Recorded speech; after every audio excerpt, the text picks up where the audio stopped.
daga Kano. Assalamu alaikum masu saurare, barkanku da jimirin kasancewa tare da mu a wannan rana. Idan wannan ne farko shigo ka wannan tasha ta mai cike da dimbin albarka, muna fatan za ka danna mana subscribe sannan ka taba mana alamar karuwa kai mana shiya domin samun sababbin shirye-shiryen mu da zarar mun dora. To fa nan fa inna lillahi wa inna ilaihi raji'un.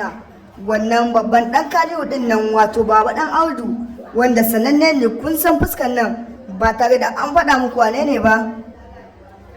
An gano cewa ya yi hatsari ne sakamakon zai je wani aikin fim ɗin labari na ya samu wannan azan ɗin ne lokacin da Aminu Saira ya neme shi za su je wani aiki sakamakon ana nan ana ta haɗa sababbin shirye-shiryen labari na a sakamakon cewa an gano al'umma da dama musamman al'ummar jihar Kano suna ta kokawa a kan ta za Aminu Saira ya fara ɗauko musu dogon wannan shiri mai daɗin zango amma kuma ya daƙile shi to kuma yanzu an samu matsala babban jarumin na shi na labari na ɗin ya samu azdan sakamakon yanzu again shirin labari na ɗin ya sake komawa baya dai.